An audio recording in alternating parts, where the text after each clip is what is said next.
Morning student, कैसे हो आप सब लोग। स्टूडेंट्स, आज हम पढ़ने वाले हैं कक्षा 6 में हिंदी में पाठ 2, जिसका वो एक काव्य है जिसका नाम है एक जगत एक लोक। आपको पता होगा कि हमने हिंदी में कक्षा 6 में पाठ 1 पूर्ण किया था, उसके बाद हमने व्याकरण विभाग लिया था और अब हम काव्य 2 है, हिंदी कक्षा 6 में काव्य 2 है जिसका नाम है एक जगत एक लोक।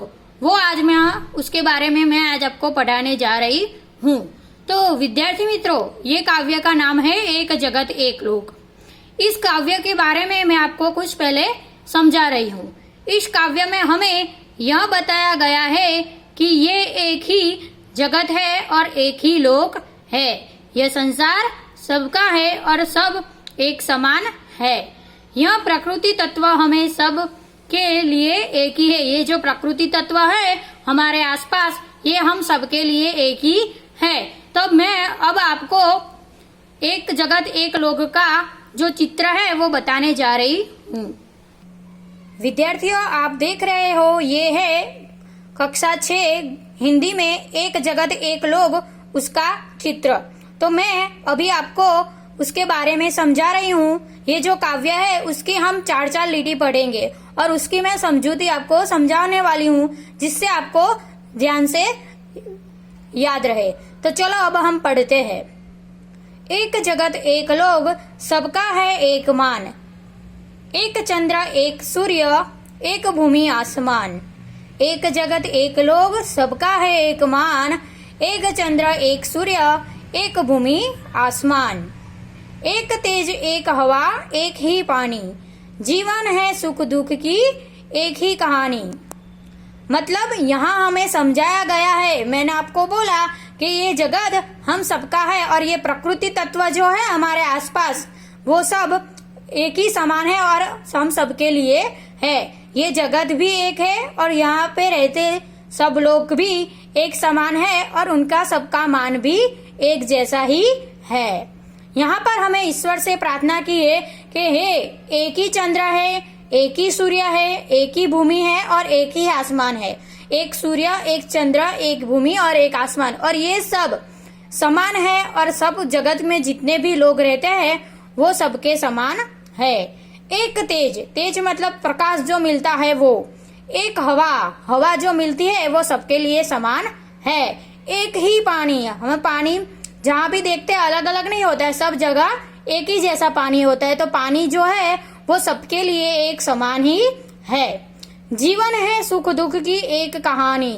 ये जो जीवन है इसमें हमें सुख भी कभी मिलता है और कभी दुख भी मिलता है। तो ये जो हमारा जीवन चल रहा है उसमें कभी सुख भी आता है और दुख भी आता है। ये कहानी चलती ही रहती है।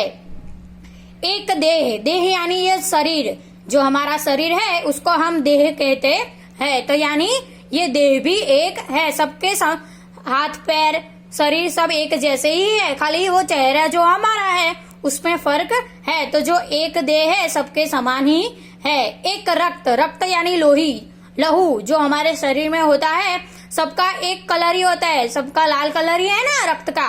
हाँ, तो एक रक्त, एक अस्थि, अस्थि यानी जो हमारे हड्डियां होती है शरीर में वो। एक प्राण, प्राण जो हमारे, जो हम श्वास ले रहे हैं, जिंदा है तो उसके क्या बोलते हैं, प्राण। एक देह, एक रक्त, एक अस्थि, एक प्राण, यानी कि सबका एक ही देह है, एक ही रक्त है, एक ही अस्थि है सबके शरीर में और एक ही प्राण है। किसी की अलग अलग अस्थियां होती नहीं है क्या। यानी फिर रक्त यानी कि लहू में भी कलर में कोई फर्क नहीं होता है और अस्थियों में भी कोई फर्क होता है नहीं। सबके 2 हाथ है, 2 कान है, एक नाक है, सबका एक जैसा ही है और प्राण भी सबके एक जैसे ही है। जो कुछ हमें हो जाए तो प्राण चले जाते हैं, वो सब एक समान है। एक जगत एक लोक, यानी कि ये प्रकृति का तत्व है, वो हम सबके लिए है। और यह बताया गया ही कि एक जगत एक लोक, यह संसार सबका है और हम सब यहाँ पर एक समान है। यह प्रकृति तत्व हम सबके लिए है और यहाँ हमें पता है कि इस संसार में अलग अलग धर्म और अलग अलग जाति के लिए लोग रहते हैं। भारत में और ये पृथ्वी पर सबको एक समान ही हक मिला है।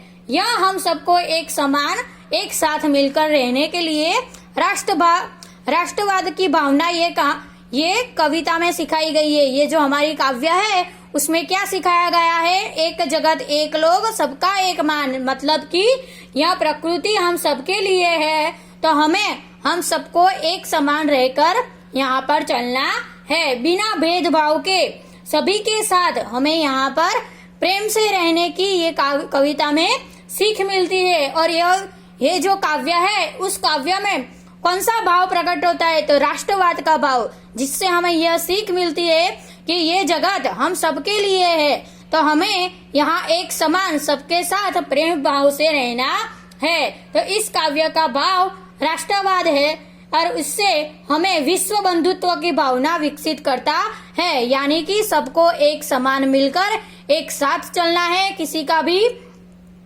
किसी को भी भेदभाव करना नहीं है और सबके साथ प्रेम भाव से रहने के लिए इस काव्य में सीख दी गई है। इसलिए इसका जो टाइटल है, शीर्षक है, उससे ही हमें समझ में आता है कि एक जगत एक लोग, मतलब के ये जगत सबके लिए है और यहाँ एक ही लोग है, तो हमें सबके साथ प्रेम भाव से रहना है। तो हमने काव्य में जो ये 4-5 लिटियां मैंने आपको समझाई, उसका आप घर पे ध्यान से अभ्यास कीजिएगा, जिससे आपको शांति से ध्यान से याद रहे। और अब उसके बाद की जो पंक्तियां है उसके बाद में आपको समझाऊंगी, तो इसका अभ्यास आप ध्यान से घर पे कीजिएगा। मैं उसकी PDF आपको भेजूंगी, उसका भी अभ्यास आपको करना है। Thank you.